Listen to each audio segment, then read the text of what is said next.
Hello, everyone. Welcome back to Formidulosis, and Merry Christmas.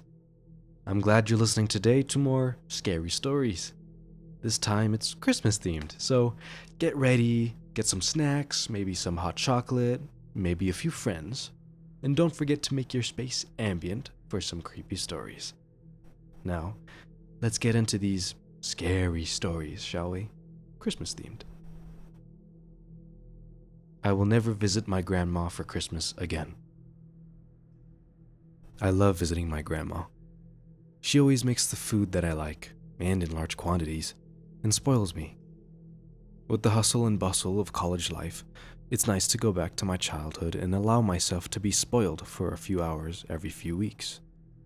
Even though she has 6 grandchildren, she made it clear that I'm her absolute favorite. She'd often have the whole family around for dinner, and after they left, she'd bring out the good stuff she made just for me. We usually have a big Christmas dinner together with the whole family. However, as the years go by and the younger ones start growing up, fewer and fewer people show up. Last year, everyone had already made plans, forgetting about poor grandma. I don't blame them, but they often forget how these visits mean a lot to her, especially ever since grandpa died. That's why when I talked on the phone with her and she asked me if I had any plans, I lied to her and told her I didn't. She immediately jumped at the opportunity to politely invite me, going so far as to offer me to sleep over at her place. She said there's one room which hasn't been used in years and I could stay in there. I immediately said yes and agreed to stay over, realizing how happy that would make her. I canceled plans I made with my friends, telling them something else came up. Although they were bummed about it a little, their drinking party would not stop because of me. That was the last Christmas that I would ever spend with my grandma. On Christmas Eve, I arrived to my grandma's place, and she greeted me like she always does, with a tight hug and lots of kisses. I barely even stepped inside when she started offering me food. She had already made what could only be described as an all-you-can-eat buffet. We dug in, and once we were done, she showed me where I could sleep for the night. It was a cozy little bedroom, which apparently used to be my mom's room when she was little. Grandma told me not to leave my room during Christmas night in order to avoid disrupting Santa and his work. She said that if I really needed to use the bathroom, I could, but to be extremely quiet and to not go downstairs. On the nightstand, she left a list of things I should do before I go to bed to ensure I get a good present. I decided to play along and abide by the rules. I told her I'd read it before bed and do everything necessary, and she seemed content with that. She wished me good night and left the room. I was pretty tired from the trip there and the enormous dinner I've eaten, so I lay down on the bed and involuntarily fell asleep within a few minutes. I woke a few hours later. I glanced at my watch and realized it was 3:01 a.m. I got up to grab a glass of water downstairs from the kitchen and groggily walked through the dark, trying to avoid any loud noise or turning on the lights, not to wake Grandma. I went downstairs and turned on the kitchen light, gulping down a glass of water. I glanced towards the living room at the Christmas tree, and something caught my attention under the glow of the decoration lights. There was a small plate with the tiny paper that said, "For Santa." I reckoned it was cookies and milk, but when I got closer I realized that the plate was empty. Red liquid was in it, and right next to the plate was a small bucket. Obviously I found this weird, but I figured that Grandma may have just forgotten to put it away or something. I turned off the kitchen lights and returned to my room, just then remembering the list my grandma gave me. I grabbed it off my nightstand and started reading. "Dear James, thank you for visiting me for Christmas. You made your grandma really happy." Now, Christmas is a little different in this house than what you're probably used to, so it's very important that you follow these rules on the list. 1. Make sure to close your windows and ensure they are closed properly. These old windows don't work properly sometimes, so if you feel like cold air is coming in, let me know. 2. Don't put any wood in the fireplace after 9 p.m. Santa will be really angry if it's scalding in the chimney or if there's still smoke. 3. You didn't forget about milk and cookies, did you? I stopped reading and chuckled at the list. Grandma clearly wanted me to follow the basic rules for Santa like when I was a kid. But again, I decided to oblige. I continued reading the list. In this household, we don't use milk and cookies. We use raw meat and blood.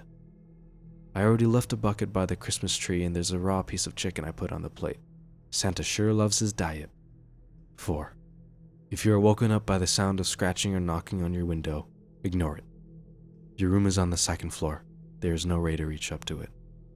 In fact, it's best not to look there, but if you see someone beckoning you, pretend they're not there. They might try to open the window from the outside. This is why it's so important to keep the windows closed. 5. You may hear growling coming from the kitchen. It's okay, because Santa never comes upstairs, and since I already left the chicken for him, that should satisfy him. By this point, I was sure Grandma was just messing with me. That was until I heard the sound of 3 gentle knocks on the window behind me. I froze in place, staring at the list but practically staring through it. 3 more gentle knocks ensued, but I did my best not to give away that I heard them. Once again, there were 3 more knocks, and then the sound of scratching started. First gently, and then louder, as if a rat was trying to bite through the wall. It lasted for around a minute until it completely stopped. Only when it did I gather enough courage to slightly shift my position. That was a mistake, though, because when I looked down to the floor at the light which was cast from the window, I saw the unmistakable shadow in the form of a humanoid silhouette stretched across. I couldn't tell for sure, but it looked like whoever was there held both his hands on the window and stared directly towards me. I decided that the best thing to do is continue reading the 6. If someone walks into your room while you're sleeping, and you happen to wake up, pretend that you're still asleep. In the worst case scenario, the person will sit on the edge of your bed and observe you. 7. You may hear me calling you from downstairs. Don't listen to it. I will under no circumstances go downstairs during the night. 8. Last and most important rule. If you get up to go to the bathroom, never, ever, ever turn on any lights in the house. He has trouble noticing you in the dark, but if you turn on the lights, he will be able to follow you wherever you go, then not even locking your door will help. 9. Follow these simple rules, and in the morning, we can open your Christmas presents. Love, Grandma. The scratching and knocking had already stopped by the time I was done reading, and the shadow from the window was gone. I got into bed and covered myself over my head, shivering, not from the cold. Sometime during the night I heard my door open, but did my best to ignore the footsteps and low growling noise. I either passed out or fell asleep sometime later, but all I know is I woke up to the sound coming downstairs from the kitchen. I shot up, looking around the room and at the window, rubbing my temples and thinking about the nightmare I had. I left my room and immediately heard my grandma's voice calling me from downstairs to come open the presents. I told her I'm coming when I suddenly felt a grip on my wrist. I turned around and saw my grandma there, staring at me, wide-eyed. She leaned in and whispered in my ear with a trembling voice, "You turned on the lights, didn't you?" That was a pretty interesting story, honestly. It was very creepy. It gave me a little bit of paranoia, especially reading this at nighttime in a dark room. And I like the thoughts of like a creepy kind of Santa monster. Not really, it didn't really seem like Santa. It just seemed like a weird monster, almost like the Grinch, like Krampus actually. Yeah, that was a very nice story. A very nice story to warm up to. Very creepy, and the ending was kind of nice. I kind of wish it would. And the ending was very nice. It kept a creepy tone and it had kind of like a cliffhanger to the story, which is nice. Anyways, on to the next story. Christmas Eve home invasion. Grandma came home last Christmas. I knew something was wrong when my mother started turning the family photos face down. We hadn't decorated, we didn't bake cookies. A week before the 25th, I saw her huddled next to the fireplace in the middle of the night with a pad of paper in front of her. She was making phone calls, whispering quietly over the receiver to one family member at a time, as if sharing a piece of terrible news. I lingered in the hallway, listening in secret as she spoke to my Uncle Cormac. "Grandma's coming home this Christmas," she said to him. In the light of the flames, I could see her hands shaking. My mother was always a superstitious person. She taught me plenty of tricks to avoid misfortune growing up. Don't pick up a comb you find on the ground. Don't send out Christmas cards after a funeral. Never put your shoes on the furniture. But the most specific and dire rule in our household was always this: do not ask questions about Grandma Eileen. I tried once, and only once, as a young child. Mother closed all the curtains and kept the doors and windows locked for days, refusing to even speak to me until Sunday. We didn't talk much, my mother and I, but every year I came home for Christmas to help her host a family gathering of relatives both near and distant. Last year, when I stepped into the old and drafty house I grew up in, I noticed she looked much older. Her hair turned white, her face had grown pale, her freckles disappeared into the deep lines on her face. She grew tired, slow, and sad. I think it's because she never sleeps. A day before Christmas Eve, I spent the night rolling out cookie dough for our growing list of visitors. It was snowing, the glow of the street lamps making the flakes shine like glitter as they fell from the sky. Frost was collecting on the kitchen window in intricate designs that stretched a little bigger as the night grew colder. "You found the old recipe book?" My mother's voice came from behind me. I jumped slightly, then turned to see her shape standing in the darkened doorway. "Figured we needed just a little holiday spirit, right?" I said, chopping up a handful of walnuts. "You know Uncle Sean won't forgive us if we don't have his favorites. Peanut butter cookies, shortbreads." There's a creak in the floorboards. Out of the corner of my eye, I could see my mother's shadow stepping up behind me, almost out of sight. I felt her near, strands of her long pale hair falling onto my shoulder as she peered over at the counter. She put a thin hand on my arm, but her skin felt like cold clay. "Pecans," she said quietly. Her breath was like a freezing wind against my neck. "Grandma Eileen always made them with pecans, not walnuts." The sound of that name sent a shiver up my spine. It had been years since I heard it or even thought of it, and hearing it from my mother's lips felt like a curse crawling up my back.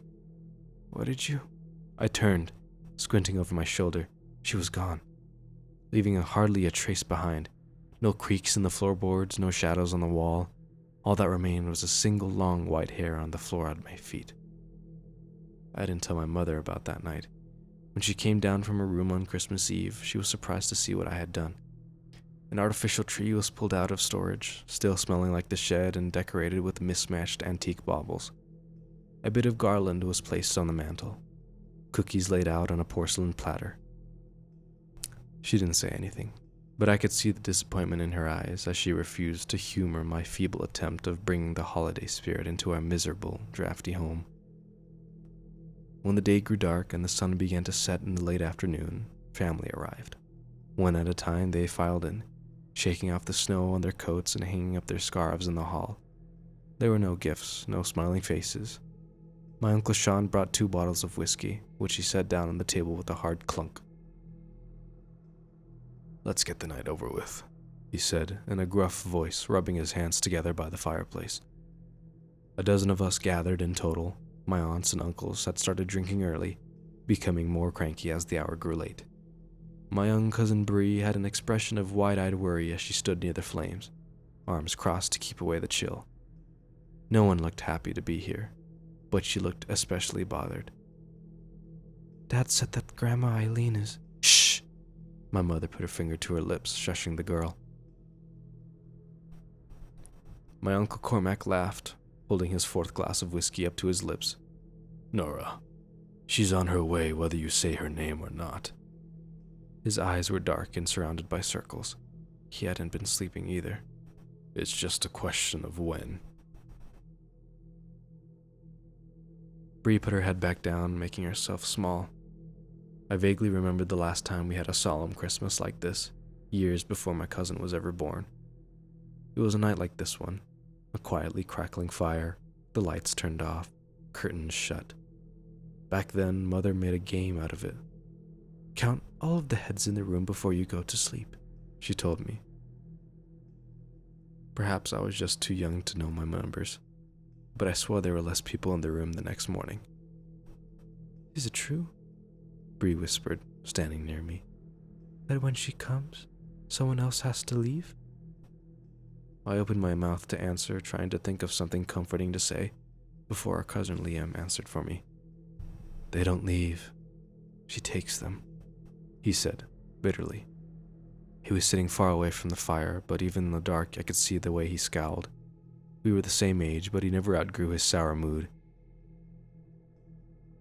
The last time it happened, it was Great Aunt Myrna, and a couple years before that, it was her husband. And before that, Liam, enough! My mother spoke sternly to him, getting up to put another log on the fire. You're getting everyone nervous. Cormac downed the rest of his whiskey in one big gulp, slamming his glass down on the coffee table. Should be nervous, he said with a loud burp. Nights like these, when the snow has fallen and the wind blows in from the north, it's a good night to be scared of what might be out there, out in the cold. The fire cracked loudly, the flames rising high in an instant. We all watched it burst with light and then dim once more, the embers seeming paler now. The windows rattled in the wind and something upstairs fell and rolled across the floor. We all looked up, then shared a glance around the room waiting for someone to speak. Almost midnight, Uncle Cormac said, pouring himself another glass. Merry Christmas, everyone. We all murmured in response and raised our glasses in a miserable excuse for a cheer, hushed under our breath. A minute passed, then another, and finally the grandfather clock chimed its eerie, slow chords when the midnight hour arrived. On the final note, the hand stopped and the pendulum froze in place. There was an uncomfortable stillness in the room, every single one of us going silent as the fire continued to burn down to only embers. Come on. I put an arm on Bree's shoulders, leading her over to the couch. She sat next to me, looking tense. We're going to make a game out of it, okay?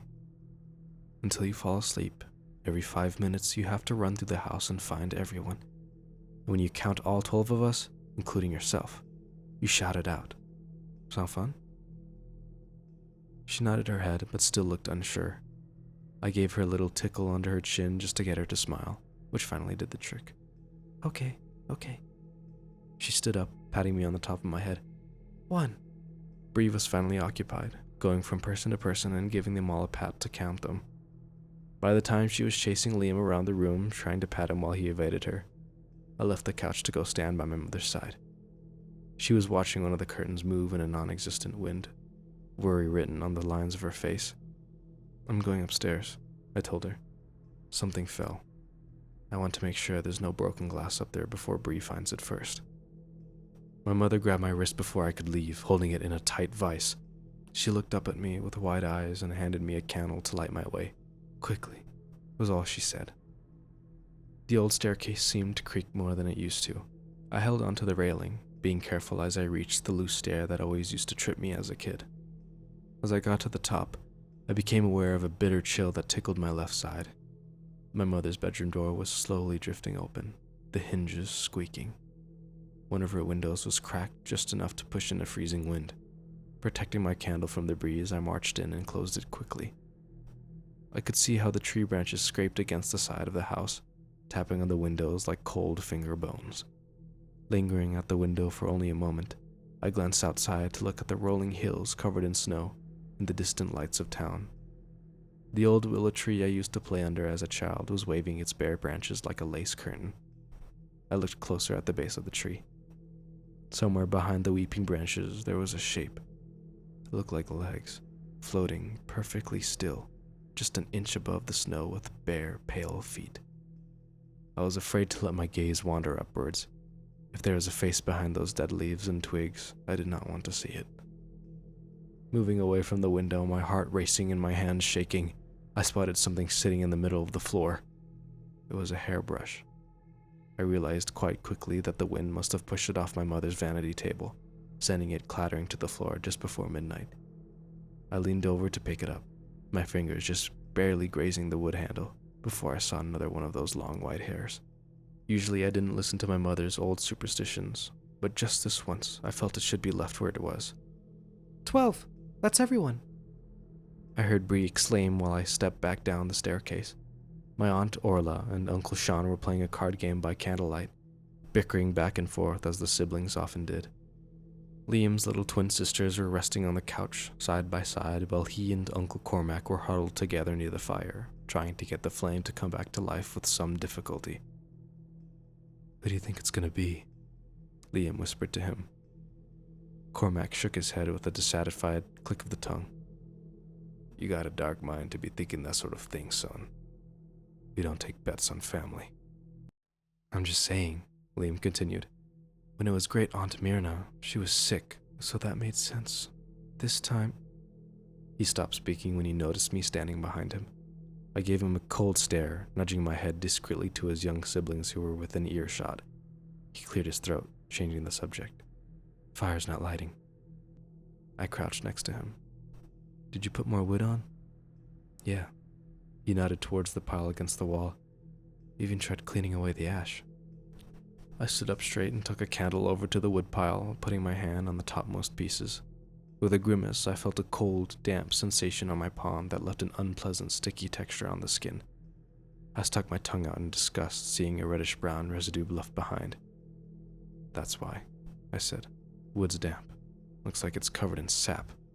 We've got more out in the shed, if you want to take the sling and go get some. Liam looked up at me with a scowl, thin blonde eyebrows scrunched together. Why do I have to go? I don't even know where it is. You'd know if you used your eyes. I groaned at him. I was already grabbing the wood sling and holding it out for him to grab. He eventually did so, but with ornery reluctance. It's dark out. I can't carry the sling and a flashlight, so you have to come with me. Jesus Christ, Liam. Just go get the damn wood. Your sisters are turning blue. Cormac grumbled, poking at the embers without any success. Liam opened his mouth to argue, but quickly decided against it. Probably for the best. It's fine. I was already grabbing a flashlight from the toolbox we kept in the closet. I'll show you where it's at. Let's make it quick, though. I'm freezing. As we left the room, we both got a pat from Bree, who excitedly exclaimed, 1, 2, while we were putting on our coats and gloves. Liam whined and mumbled the whole way, following me out into the blustering wind and snow. As soon as it hit my face, I felt a sting against my eyes from the bitter, dry air. Colder than a dead man's toes out here, ain't it? I chuckled, earning a grumpy side-eye from my cousin. Oh, come on. You can afford to lighten up for just a second. Liam looked back at me, stumbling over a hidden tree root in the process. I snickered, and he kicked snow at my ankles in response. There's nothing to laugh about, he said angrily. You know what's going to happen tonight. In the morning, someone will be gone, and it could be any of us. It could be you. It could be my dad or... I interrupted, shining the light on Liam's face. He squinted at me with an expression like a sour lemon. It could be no one. You said it yourself. Aunt Myrna was sick. Grandpa was, like 1,001 years old. We stopped at the door to the shed, both of us putting our strength together to force it open. It was stuck in the ice and heavy piles of snow on the ground. When it finally cracked open, hinges squeaking, I shined the light into the mess of old woodworking tools and yard supplies. Doesn't matter what happens tonight, Liam continued, waiting for me to enter the shed first. We always have bad luck on Christmas. And that's that, ghost or no ghost. I handed him the flashlight while I worked on getting a hefty pile of wood into the sling. I thought you liked the ghost stories, I said.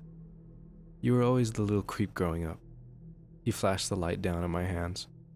Yeah, well, I like ghost stories when I'm not involved in them. You know what? Fair. I checked each piece of wood, making sure they were dry before piling them on with the rest. Eventually, I noticed my view becoming dark as Liam moved the flashlight away. Hey buddy, I can't see. Give me some light. He wasn't paying attention to me anymore. I heard a soft, shaking breath beside me and looked up to see Liam's face turning white as paper. The flashlight held limply in his hand and pointed toward the ground. He was looking out the window now, eyes forward and mouth open in an expression of frozen terror. When I saw it for myself, I jumped back, smacking my head into my dad's old saw table. A pair of withered gray feet were dangling outside the window, connected to a figure hovering just beside the shed, but mostly out of sight. It was swaying slightly, strands of long, thin hair floating around it like a figure in water. And though we couldn't see a face, I felt confident that she knew we were there. Like, we could hear her breathing. The voice was a dry rattle, like a throat full of grave dirt struggling to pull in air. Every now and then her legs would twitch with small convulsions, or she'd begin to move, circling around the shed but always coming back to hover next to us. I braved a quick glance once, and saw her slowly begin to sink, a dead and withered hand scraping the window. Her nails scratched the walls whenever she circled us, a reminder that she was still here. I don't know how long we waited, huddled together under the table. We were silent at first, until he was the first to whisper. "You think she's waiting for us?" he asked, his voice trembling with fear. I looked at him and shook my head, the cold making my teeth chatter. "If she wanted one of us, she'd do it by now." I turned my eyes back to the window. The dangling legs were gone. There was an eerie silence that surrounded us, the wind no longer blowing and the snowfall beginning to calm. I was the first to creep out from under the table, looking one way and then another, before getting to my feet. She was gone. But only for a moment. Liam and I both jumped out of our skin when we heard a heavy bang on the roof above us, followed by the sound of an old woman's voice wailing in misery and anger. 2 more heavy thumps shook the dusty ceiling over our heads, as if the spirit was banging her fists against the roof. We ran for it, without a moment's hesitation. Liam grabbed the sling full of wood, dropping a few pieces as he flailed his way towards the door. I was right behind him, the flashlight abandoned on the floor as we raced one after the other back into the house. We slammed the door behind us, the wind picking up again and trying to blow it back open. In that split second when the door was wide open to the world, I saw her, pale and rotten, floating above the shed and dragging her toes across the snow-covered roof. When the door was closed and tightly locked, Liam and I shared a fearful glance. We said nothing, but the pact was sealed with expressions alone. We wouldn't tell the family about this. 12, that's everyone, Bree yelled out from the living room. She was still running back and forth, getting out that late-night energy. Liam's little sisters were sleeping soundly now on the couch, while Sean and Orla had given up their game of cards. "Thought you two got lost," Cormac grumbled, drunk and tired. Liam dropped the sling full of wood, still fighting to catch his breath. "Shed door was frozen shut," he said, shakily, kneeling down in front of the fireplace. He was trying to put a stack of wood in the center, but his fingers were clumsy and shaking. Cormac, seeing the way his son struggled, heaved a frustrated sigh and knelt down to help him. A shiver ran up all of our spines when we heard a thump coming from above, like something heavy stomping on the roof. The floorboards on the second story began to creak, a cold wind coming from upstairs. We didn't know what time it was anymore. My phone had died long ago. The clocks all stopped working. The power was out. But once the fireplace roared back to life, casting a comforting warmth over the living room, we all fell into a tense, exhausted silence. We tried to disregard the sounds lurking through the upstairs halls, footsteps against the wooden floors, the clatter of items pushed off the shelves, wheezing breaths from old and rotten lungs. My mother closed the doors, containing us to one room so we could ignore it. A few times an hour, Bree would run around the room and count everybody one at a time, always ending up with the same number. I sat near the door, listening to the floorboards creak and glass shatter from an upstairs bedroom. This time I didn't go up to check. Only once, I felt a cold breeze from beneath the door, and I heard the shrill scrape of nails against the wood, as if she were standing on the other side and asking to be let in. My mother and I sat side by side. She leaned in toward me, putting her head on my shoulder.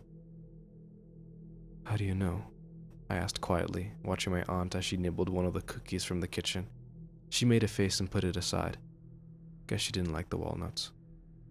"How did you know my grandma was coming home this year?" Mother stared into the fire, saying nothing for a long moment. When she finally answered, her voice was a weak little whimper. "She visits me at night sometimes," she said, "under the willow tree. Sometimes floating above the garden or circling the house for hours. When I tried to sleep, I heard her crying outside the window. She taps against the glass when she wants to come inside. I just knew." I put my arm around her. She was cold and shivering, her shoulders rigid and thin. "Why don't you sit closer to the fire?" I offered. "You're freezing." She seemed to think about it for a moment, but ultimately shook her head, curling up closer to my side. "No, I don't want to move," she said. "I think I just want to close my eyes instead." Watching the fire was hypnotic. The house had grown calm and still, Bree having fallen asleep on the couch next to her little cousins. Uncle Cormac was snoring while sitting propped up against the wall, using his coat as a pillow. Eventually, my mother fell asleep on my shoulder, and Liam and I were the only ones left awake. He was looking out the window, his head peering through the curtain and watching the snowfall. He had been standing there for a while, just waiting for something to happen, searching for what might be out there in the cold. I leaned my head back against the chair, listening to the fire crackle, and my mother breathed slowly in her sleep. Finally, I closed my eyes. I drifted into a sleep that was dreamless and brief, ending as soon as the first light of morning started to show through the cracks between the curtains. 1, 2, I heard Bree before I even opened my eyes. She was going around the room patting every groggy, tired family member on the head as she passed. When she got to me, I grumbled, quietly, my back sore from the terrible posture I'd fallen into sometime in the night. Uncle Cormac was still snoring, sleeping off those heavy glasses of whiskey from the night before. Liam had fallen asleep on the floor near the fireplace at some point and was covering his eyes with one arm. 6, 7... Aunt Orla yawned and headed toward the kitchen to start a pot of coffee. Liam's twin sisters were following after her and asking about breakfast. 9, 10. Uncle Sean was opening up the curtains, letting the light flood into the dusty old room. He let out a sigh of long-held relief as we all got the first good glimpse of Christmas morning sunrise. His eyes darted around the room at all of us, one at a time. "Where's Nora?" 11, Breed called out, her hand on her own head. "That's everyone." It's been almost 1 year since Grandma came home. In that time, I've been cleaning up my mother's old house, sifting through family heirlooms and old Christmas memories before I was born. I've started making lists of phone numbers. No cards, though. It's bad luck to send out Christmas cards after a funeral. Liam and I never told anyone in the family about what we saw that night. I suspect we're not the only ones who are keeping the same secret held close to our chests, hoping someone else says it first. All I know is that the vision has changed since then. I see a different figure floating now, out under the willow tree and over the garden, her face always covered by her long silver hair. Sometimes she cries, tapping her cold fingers against the windows and begging for me to let her in. On top of it all, I think the stress of the holidays must be getting to me. Every time I look in the mirror, I think I look older. Even my hair is turning white. I've been keeping the lights off lately, turning the family photos face down. I think tonight I'll start making the calls. I need to let everyone in the family know that Mother is coming home this Christmas. Wow, honestly, just wow. That was a really good story. Very lengthy, but very, very interesting. Oh my gosh, that was a really good read. Um, yeah, I mean, it's very creepy, and the story is just, it feels so sad, honestly. But yeah, I mean, that's a really cool twist. Very sad, but I enjoyed reading that story, and I enjoyed learning about that. I like the inclusion of Bree counting out all the people and then an ending on 11. Kind of expected, honestly, but very depressing ending. Yeah, that was cool. I think that's honestly one of the more professional ones I've read. It seemed a lot like a book, like an actual story. It was lengthy, it was detailed, and yeah, that was a really good one. Not that scary, not that creepy, but nice. A nice Christmas one. A nice Christmas depressing story. But yeah, anyways, let's go to the third and final story. Christmas Eve home invasion. Personally, the last half of 2017 has been pretty exhausting. The most draining part, both emotionally, physically, and financially, has been the laborious task of moving my father into an aged care facility due to his rapidly advancing dementia. He lives in Tasmania, where I grew up.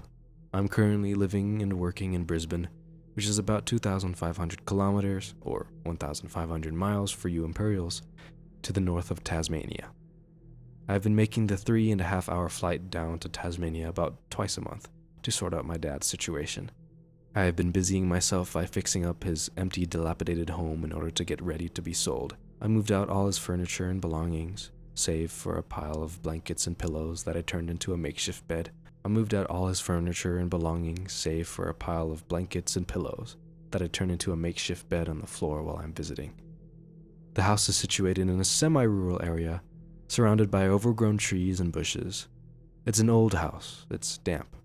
Everything creaks and there's currently no electricity, which makes the nighttime very creepy. The house itself is not very secure. No alarm system. The doors have locks, but a forceful nudge will pop the door open. I flew in on Christmas Eve in the late evening, picked up my hire car to make the hour-long drive down to the house. I stopped in at a mate's place, who lives about 10 minutes from my dad's place, to have a few beers and shoot the shit about the year that has just passed. After a couple of hours, I realized that I had probably surpassed the legal blood alcohol limit to drive. My mate's legendary wife dropped me off at dad's and offered to come back in the morning to pick me up and go back to their place to get my car. A Christmas miracle. I entered my dad's house around midnight. Inside the house was pitch black, and in my slightly drunk state, I flipped the light switch and nothing happened. Oh yeah, that's right. No power. Using my phone as a light to navigate my way through the house over the creaky floorboards, I noticed that some of the tools that I had left laying around inside the house had been stolen. I sighed and accepted the fact that it was my own stupid fault for leaving them out in an unsecure house. Some kids probably noticed that no one was living there and took advantage of the situation.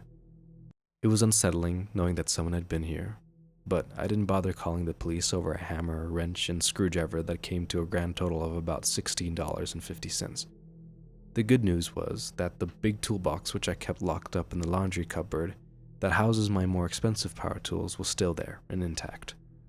I studied the padlock and the empty space around it, and it looked pretty scratched up and dented, like someone had crudely attempted to prise it open.